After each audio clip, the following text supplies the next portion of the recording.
Bonjour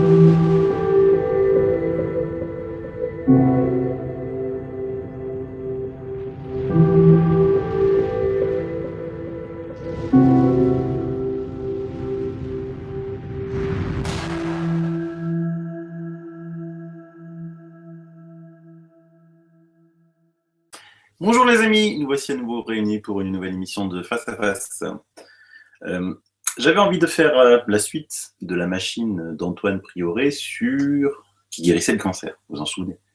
Ben là maintenant je vais vous proposer aujourd'hui une cure, tout simplement une cure qui guérit le cancer.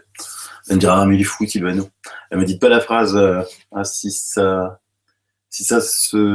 vrai ça se saurait. Je vais vous raconter une histoire de gens qui sont absolument presque pas connus en France, sauf dans les milieux spécialisés. Donc, c'est le docteur Gerson, avec un G. De toute façon, je vais tout mettre dans les commentaires YouTube. Il a débuté sa carrière de médecin en 1928 au centre hospitalier de Bielefeld en Allemagne. Et hélas, quand la guerre fut déclarée, voilà quoi, il est parti s'installer aux États-Unis. Et il commença à s'occuper de malades atteints de tuberculose, puis de cancéreux, et dont certains en phase terminale. Il guérit notamment en 6 semaines le célèbre docteur Albert Schweitzer d'un diabète avancé et son épouse d'une tuberculose pulmonaire, alors que les médecins ne lui donnaient quasiment aucune chance de survie.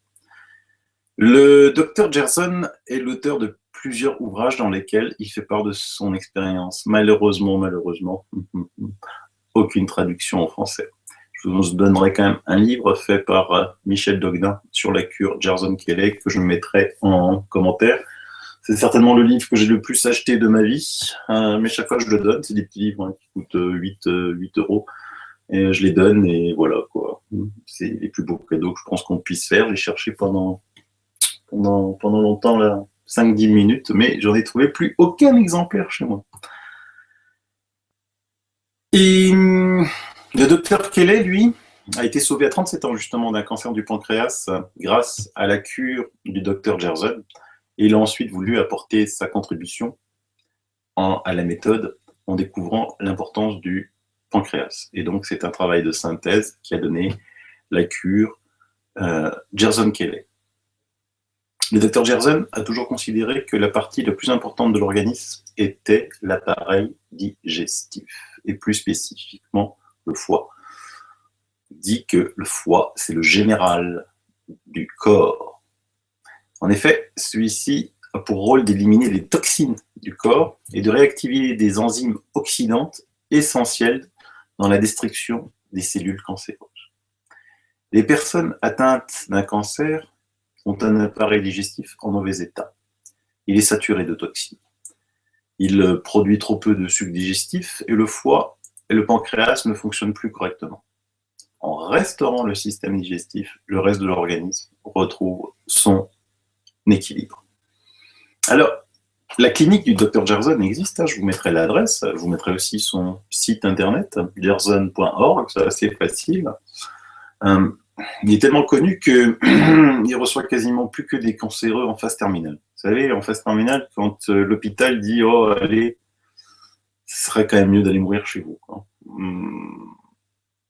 Il y a plusieurs raisons pourquoi l'hôpital dit ça. Statistiquement, il ne meurt pas à l'hôpital, il meurt chez lui. Et puis, il ne s'acharne plus, parce qu'il n'y a plus de chimio à faire. En fait, justement, la chimio, vous savez ce que c'est, vous? La chimio, c'est des gaz, des gaz issus de la Première Guerre mondiale. Donc on injecte aux patients. En fait, la chimio, c'est, vous imaginez, vous avez une énorme forêt, vous vous baladez dans votre forêt, oh là, vous voyez un arbre, il y a des vers dedans, mais des vers qui sont en train de bouffer l'arbre. Eh ben, qu'est-ce que vous faites? Vous abattez l'arbre, vous le brûlez. La chimio, c'est pareil. On voit une cellule cancéreuse, on la détruit. Mais c'est tout ce que vous allez faire, vous. Vous n'allez pas surveiller les autres arbres s'il y en a. Encore des vers. Vous n'allez pas vous poser la question d'où viennent ces vers, pourquoi ils sont là, et qu'est-ce qu'ils risquent de faire. Donc, vous avez de la chance, vous avez juste, par miracle, cet arbre qui avait des vers, et votre forêt sauvée, il n'y en avait plus. Mais dans la réalité, ça se passe très peu comme ça, S'il y avait des vers dans cet arbre, il y a de fortes chances qu'il y en ait dans d'autres, qu'il y ait des larves, et que ça revienne. Mais les chimios sont fous. On traite. Donc, en médecine alternative, on va traiter pourquoi il y a des vers, d'où ils viennent, pourquoi ils sont venus, et comment faire pour les détruire sans qu'ils reviennent. D'accord? Et donc, ils ont mis au point. Alors, oui, alors cette fameuse clinique reçoit des cancéreux en phase terminale parce qu'effectivement, quand quelqu'un a un cancer, et le médecin l'envoie chez un cancérologue, donc il va chercher un cancérologue. Là, le cancérologue, ça devient de suite le nouveau demi-dieu du patient. C'est lui qui va le sauver. Et donc, il n'écoute bibliquement, quasiment, ce que ce cancérologue va lui dire de faire.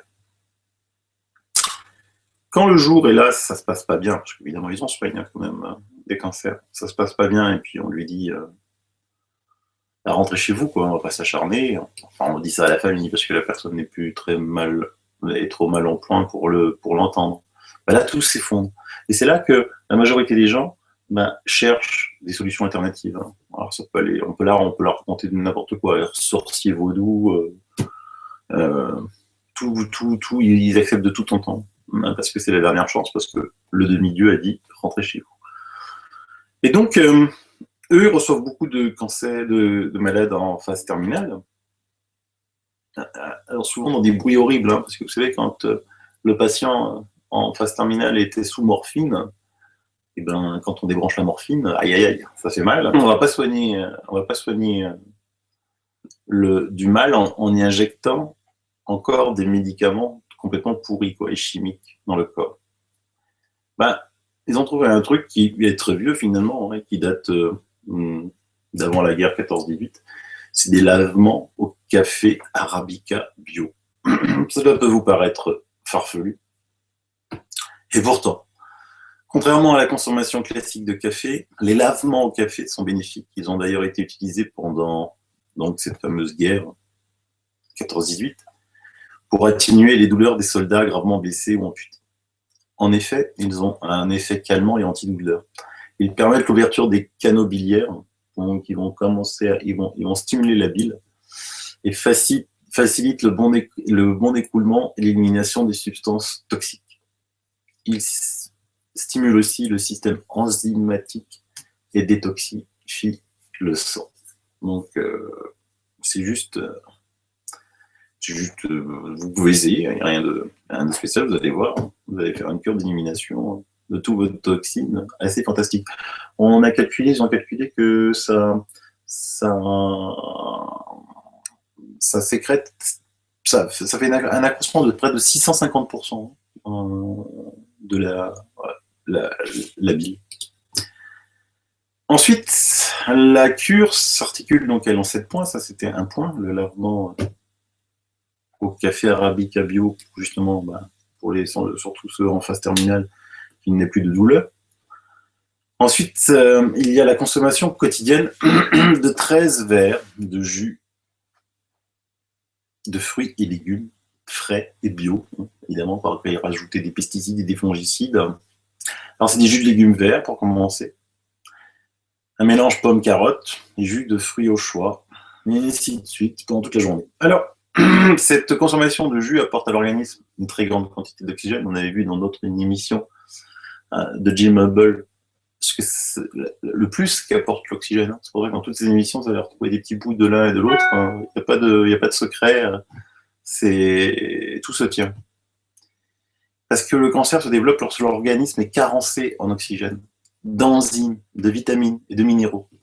Les jus de fruits nettoient l'organisme alors que ceux des légumes le revitalisent. Par contre, ces jus doivent absolument être pressés avec, hélas, un extracteur à jus. Ça coûte encore un peu cher, un extracteur à jus, mais au début, le docteur Gerson pensait que les appareils qui liquéfiaient fruits, vous savez, ils s'entraient, les légumes pouvaient être la chose la plus merveilleuse du monde. Toute la matière était présente et rien n'était perdu. Mais ça n'a pas marché.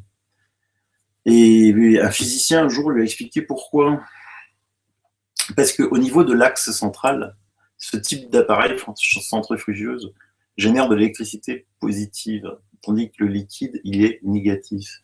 Et donc, cette électricité détruit les enzymes oxydantes. Et donc, c'est comme si vous buviez rien. Donc, je suis désolé pour ceux qui avaient l'habitude de tous les matins de se faire un bon jus de fruits frais dans une centrifugeuse. C'est vrai que c'est ultra pratique. Ça sert à rien. Ça détruit les enzymes. Donc, c'est un extracteur à jus qu'il faut vous acheter. Et là, vous aurez toute la puissance du jus. Désolé. Et après, il faut supprimer le sel, le sodium, et le remplacer par du potassium. C'est pas tellement supprimer le sodium qui est important, c'est surtout que le corps va prendre le potassium pour remplacer le sodium. Et en plus, on va y rajouter un peu d'iode dans ce dosage. C'est-à-dire qu'en prenant les jus de fruits, on va y rajouter du potassium et on va y rajouter de l'iode. Alors, ça va donner quoi? Le potassium va stimuler le système enzymatique, alors que le sodium l'inhibe. L'iode, quant à lui, est nécessaire pour faciliter l'oxydation des cellules cancéreuses. Lorsqu'on introduit l'iode dans le corps, les cellules cancéreuses l'absorbent, accompagnées d'un peu de sodium. Mais, comme on a remplacé le sodium par le potassium,